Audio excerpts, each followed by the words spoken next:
Kerajaan Turki Utsmani merupakan kerajaan terbesar dan paling lama berkuasa, berlangsung selama 6 abad lebih, sekitar tahun 1281 sampai 1924 Masehi.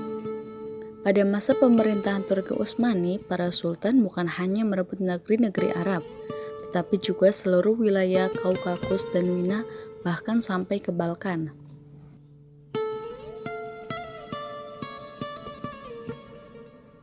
Kata Utsmaniyah diambil dari pendiri pertama dinasti, yakni Utsman ibnu Ertugrul ibnu Sulaiman Shah. Para pendiri Daulah Utsmaniyah berasal dari suku Koi keturunan Oghuz. Bani Utsmani merupakan keturunan dari kabilah Turkimaniyah yang mendiami Kurdistan pada abad ke-13. Adapun profesi awal mereka adalah seorang penggembala. Mereka masuk Islam sekitar abad ke-9 atau ke-10. Pada abad ke-13 Masehi, mereka dapat serangan dan tekanan dari Mongolia yang dipimpin oleh Genghis Khan ke wilayah Irak dan Asia Kecil. Akhirnya mereka melarikan diri ke barat untuk mencari perlindungan kepada orang-orang Turki Seljuk di daratan tinggi Asia Kecil. Awalnya dengan 1000 pengikut dipimpin oleh Sulaiman Shah, kakek dari Utsman, menuju Anatolia. Namun sebelum sampai tujuan, ia pun meninggal dunia. Kemudian kedudukannya digantikan oleh putranya, yakni Ertugrul. Di bawah pimpinan Ertugrul, mereka mengabdikan diri kepada Sultan Alauddin II yang sedang berperang dengan Bizantium. Karena bantuan mereka lah Bizantium dapat dikalahkan. Kemudian Sultan Alauddin memberi imbalan tanah di Asia Kecil yang berbatasan dengan Bizantium. Sejak itu mereka terus membina wilayah barunya dengan memilih kota Shukut sebagai ibu kotanya pada tahun 1258 Masehi bersamaan dengan lahirnya Utsman. Sepeninggal Ertugrul, atas persetujuan Alauddin, kedudukannya digantikan oleh Utsman untuk memerintah Turki Utsmani pada tahun 1281 hingga 1324 Masehi. Sekitar tahun 1300 Masehi, bangsa Mongol menyerang dan mengakibatkan Sultan Alauddin II terbunuh dengan tanpa meninggalkan putra sebagai pewaris tahta. Sebab itu, Utsman pun memproklamirkan kemerdekaan sebagai Padishah Al-Utsman dalam Kesultanan Utsmani. Beliau memilih negeri Iskisar sebagai pusat kerajaan. Ketika beliau memproklamirkan kemerdekaan sebagai raja, beliau pun menyediakan 3 perkara untuk raja-raja kecil memilih di antara salah satunya.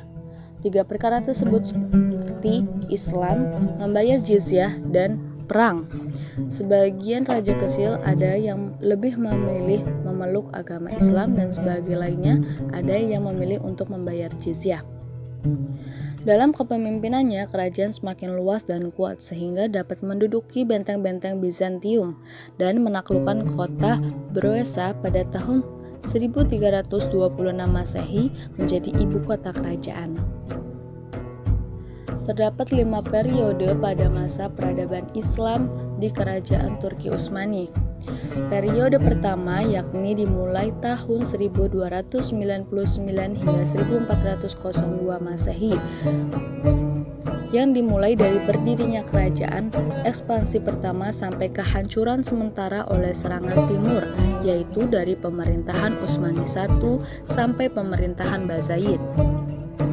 Periode kedua dimulai pada tahun 1402 hingga 1566 Masehi, ditandai dengan restorasi kerajaan dan cepatnya pertumbuhan sampai ekspansinya yang terbesar dari masa Muhammad I sampai Sulaiman I. Periode ketiga yakni dimulai tahun 1566 hingga 1699 Masehi. Periode ini ditandai dengan kemampuan Utsmani untuk mempertahankan wilayahnya sampai lepasnya Hongaria.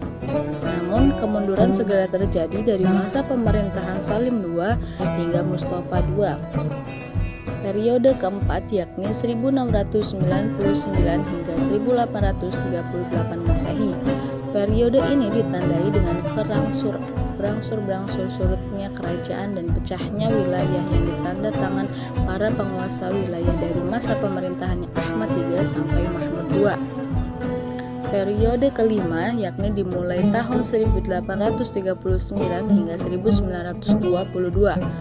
Periode ini ditandai dengan kebangkitan kultural dan administrasi dari negara di bawah pengaruh ide-ide Barat. Dari masa pemerintahan Sultan Al-Majid I hingga Al-Majid II. Periode terakhir, periode ini disebut dengan periode era kontemporer, di mana Turki menjadi negara republik, tidak lagi sistem kerajaan maupun dinasti.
Terdapat beberapa kemajuan pada masa kerajaan Turki Utsmani dalam berbagai bidang, di antaranya bidang politik.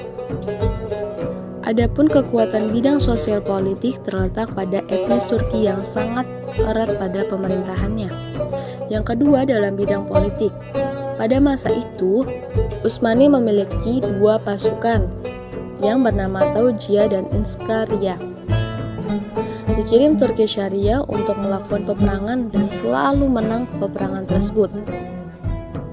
Pada masa Sultan Muhammad II, Laut dalam Golden Horn menjadi pusat perindustrian dan gudang persenjataan maritim. Maritim Turki mendominasi Laut Hitam dan Otranto. Kemudian di masa Sultan Salim terdapat kapal laut terbesar di dunia abad ke-16 Masehi.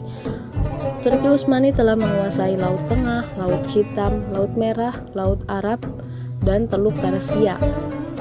Yang ketiga dalam bidang keagamaan. Bangsa Turki memiliki semangat yang tinggi. Mereka merupakan bangsa yang sangat kuat memegang tradisi Islam. Ajaran tasawuf berkembang sangat dengan baik. Bahkan ajaran tersebut dipegang teguh oleh rakyat jelata sampai raja-raja. Yang keempat dalam bidang zakat, infak, sedekah, dan wakaf. Ada menteri khusus untuk mengurusi masalah Islam dan wakaf, yakni bernama Seks Al-Islam. Di masa ini berhasil menginput harta yang dimiliki oleh Islam, baik dari zakat, wakaf, dan sedekah. Semua terkelola dengan baik dan tersalurkan dengan baik pula. Pada saat itu, mampu memberikan kesejahteraan bagi masyarakatnya. Yang kelima, bidang agraria. Pada masa itu, tanah dimiliki oleh kerajaan. Pengelolanya pun diatur dengan undang-undang secara rapi.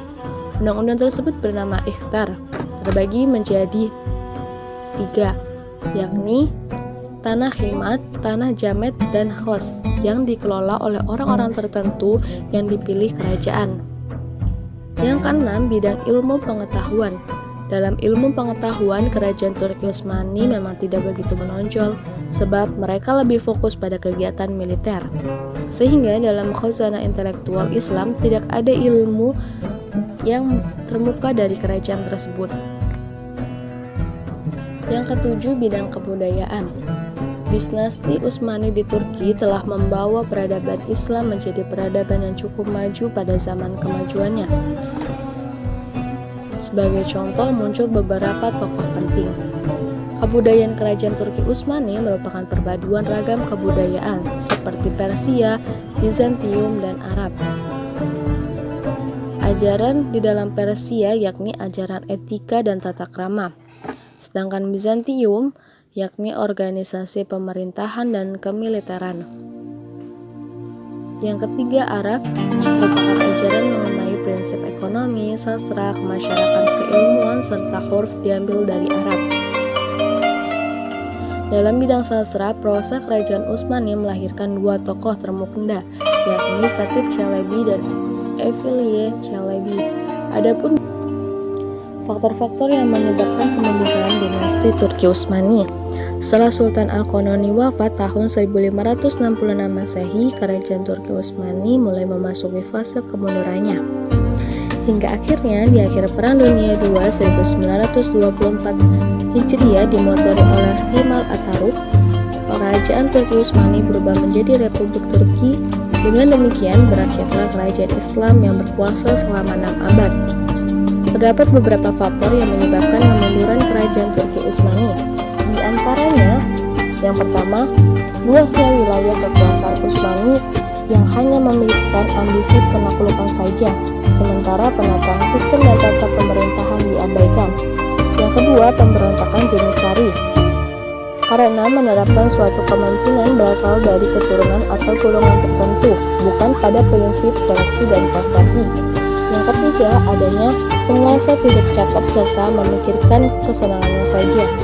Yang keempat, merosotnya perekonomian negara akibat sejumlah peperangan, di mana pada sebagian peperangan tersebut pihak Turki mengalami kekalahan. Yang kelima, terjadinya stagnasi di bidang ilmu dan teknologi. Yang keenam, tumbuhnya gerakan nasionalisme. Yang ketujuh, budaya pungli. Budaya ini merajalela yang mengakibatkan dekadensi moral terutama di kalangan pejabat yang sedang memperebutkan kekuasaan atau jabatan.